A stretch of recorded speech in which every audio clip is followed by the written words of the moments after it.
Two paths to a balanced budget in the city have emerged. The mayor calling for tens of millions in new property taxes, along with some new fees and budget cuts. Many in City Council want no new property taxes, but prefer deep cuts to budget to bridge the nearly $1 billion budget gap. CBS News Chicago political reporter Chris Ty is here. A deal must be done by New Year's Day or the city shuts down. That's the reality we're facing here, Jim and Marie. But a win today for that Johnson property tax approach that you guys talked about, as city finance and budget committees say it can now go before the full council for final vote. It would need 26 votes to pass. Right now, it's unclear if the mayor has that 26.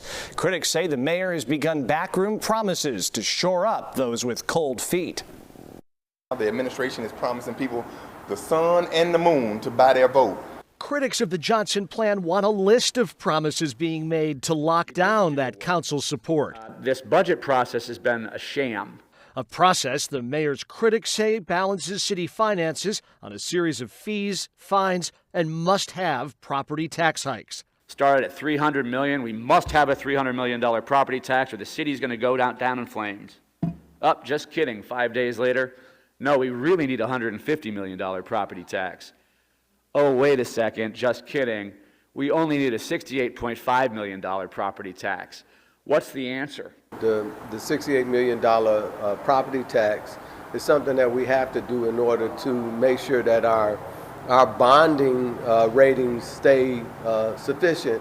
Alderman Walter Burnett is vice mayor in the city. He supports the mayor's plan and questions the motives of his critics. I anticipate that it's going to be some more shenanigans going on to agitate, get some publicity. Critics like Alderman Ray Lopez believe history will bear out whether this is a play for publicity or smart governing. One of us is being truthful. One of us is actually connected to reality, and I think time is going to show which one of us is correct. Lopez and 14 colleagues commissioned a poll that shows Chicagoans overwhelmingly want deep cuts across nearly all departments except the Chicago Police Department to bring down the bloat before any property tax enters the picture. There's enough bloat, fat in this budget to balance it without $300 million, without $150 million, without $68 million. There's enough. That's a problem. Could the holdout last through the holidays, or worse, trigger a New Year's city shutdown? It's a concern both sides are mulling. I don't want to spend my Christmas, take my Christmas away from my grandkids, and be talking to some aldermen on Christmas Day.